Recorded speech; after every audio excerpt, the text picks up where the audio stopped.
It's a classic tale about the X-Men.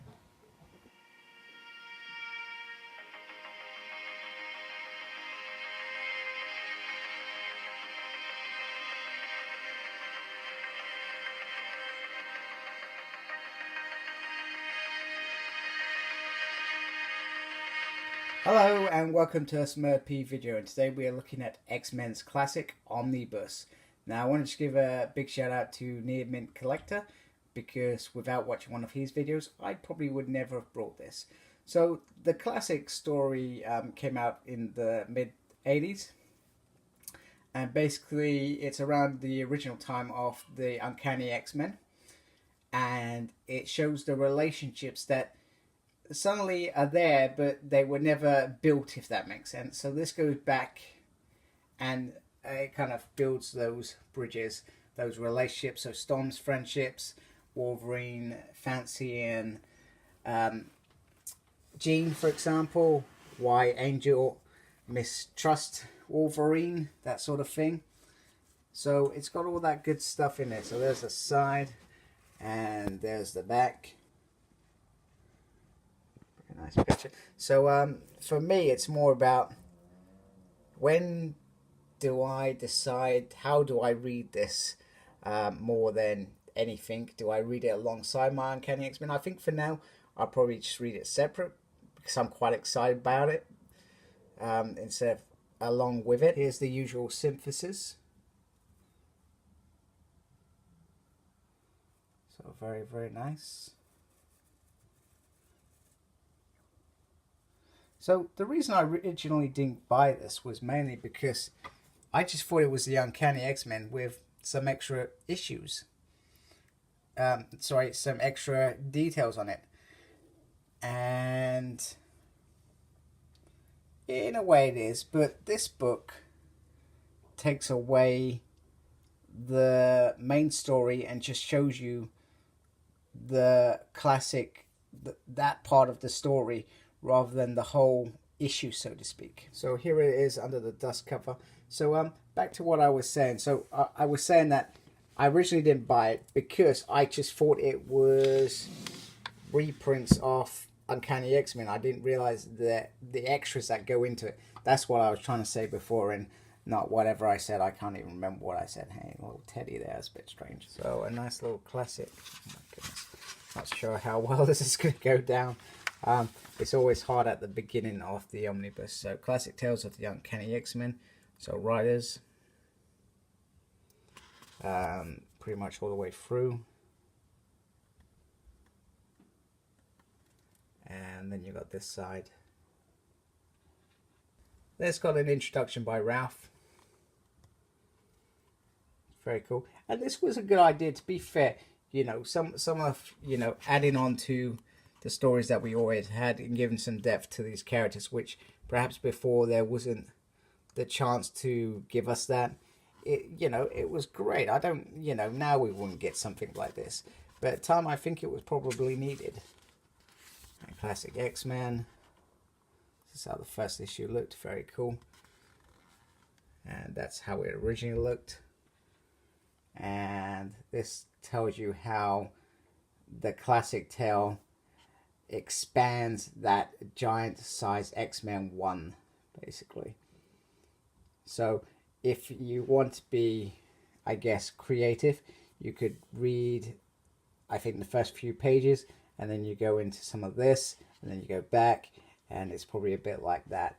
So it's very cool if you're like, hey, what happens next? And this is probably how it was represented. I did, when I was younger, I had some classic X-Men books, and I always kind of wondered what the difference was.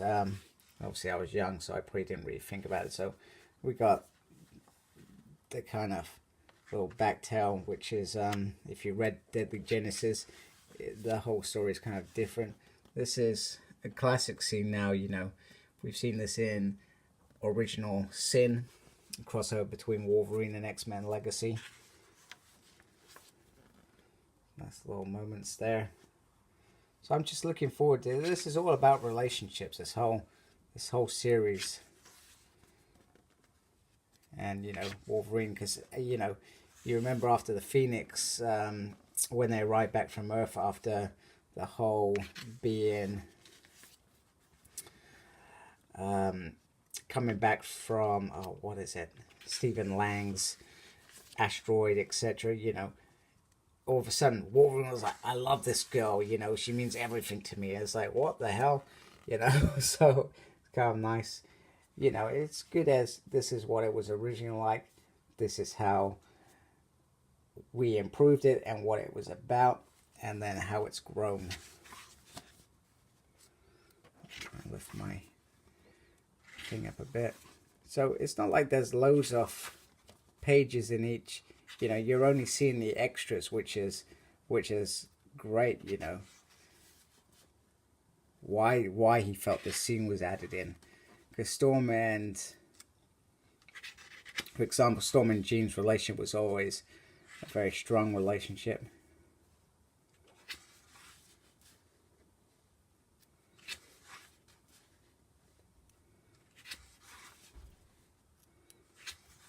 Oh, is this the bit about the funeral? Yeah, it must be.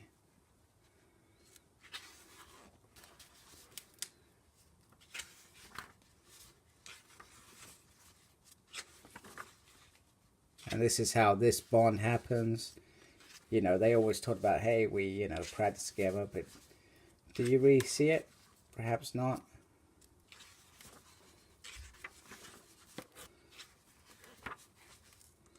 So I would say that this book is very, very nice. A great addition for, you know, I think you have to be a hardcore X-Men fan, or if you just, you know, want to read it all as one and kind of, you know, pass it on, so to speak. Failing that, you could always get Marvel Unlimited. So I've got Marvel Unlimited, but this omnibus, after I watched Near Mint Collector's video, it was too good an opportunity for me to miss out, even though this came out, what, probably a year and a bit. I think it was December 2017. So I'm not going to pretend right now to know what's going on. I'm just kind of flicking through, etc.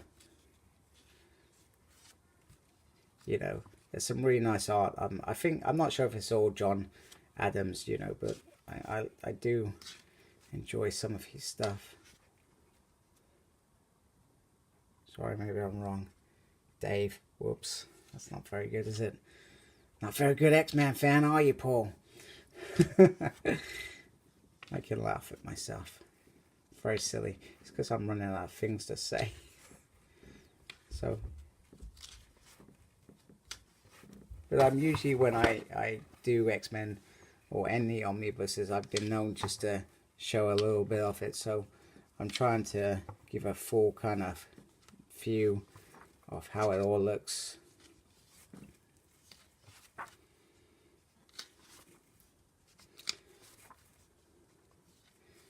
Yeah, the artwork is absolutely beautiful.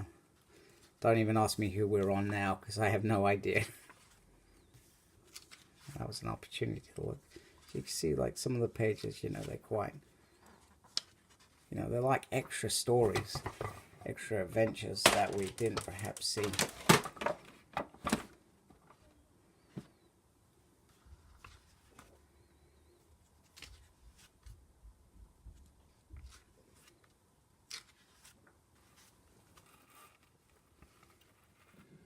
You know, I love how this is all the way through. John there. Maybe I'm just talking crap completely. I'm sure John Adams is in here. Somebody help me out.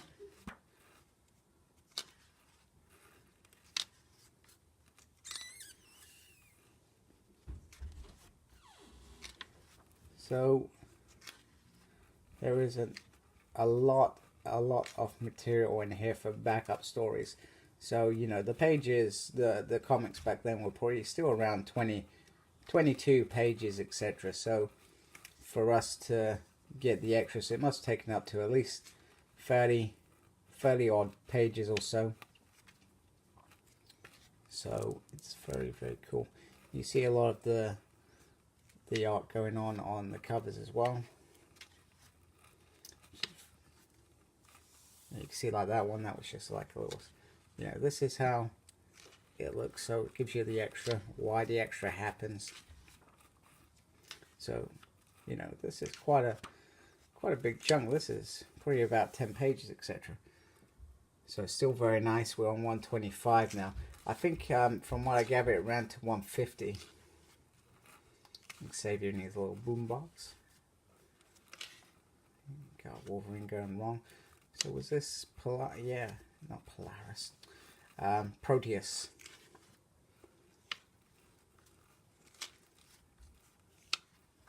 So I think they lead this up to, there we go. So this is around the Dark Phoenix Saga. Classic tale in its own right. So I'm trying to think, is that the last bit? You can still see there's still a big chunk to go.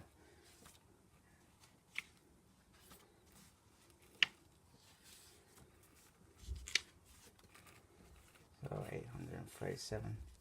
So where does this end? Oh, yeah, I think the last story is around Rogue, which is quite nice. Okay, we're no longer getting the last actually page number we get is 878. But we still get story here. So there's still some story there. Not much story, and then we get to see all the classic covers, which is very nice. And you know, there are changes to these covers compared to the originals. That's very cool. We've got some stuff here. The early years. Okay, so this ran the X-Men the early years. I'm pretty sure these were the reprints of the original stories. And we get the little introduction to one of the trade paperbacks that happened back then. Okay, so just to wrap it up, like I said, if you're a die-hard X-Men fan, which I am, I'm not going to pretend that I know everything about X-Men, but I know a damn lot. Sometimes I get artists wrong. But this is a very nice book, very nice one to add to your collection. Mainly if you want to explore the relationships between the characters, the original, well, the second Genesis team especially, and the original X-Men. This is a really good place to see those relationships grow, start, because they were all new there, and they weren't fleshed out, I think, the way that Claremont would have liked them to back then. So this was his opportunity to give these characters more depth, and I think it is a beautiful way to do it. I mean, it would have been cool if perhaps it wasn't called X-Men Classic, like they actually created a series, a side series, you know, with these stories on the side without the main story, so you could read them as a separate story, if that makes sense. So you could read Uncanny X-Men 1 and then just read this on the side, if that makes sense, and put it into an omnibus that way. But I guess back in 1986, would they have been thinking like that? Perhaps not. It was just an opportunity to rejuvenate, I guess, X-Men fans and give a little bit extra. So thank you very much for watching. Like me on Facebook, SmurredP. Follow me on Twitter at SmurredP. Now a clue what I'm doing there. And embrace the geekiness. Like, comment, subscribe. Goodbye.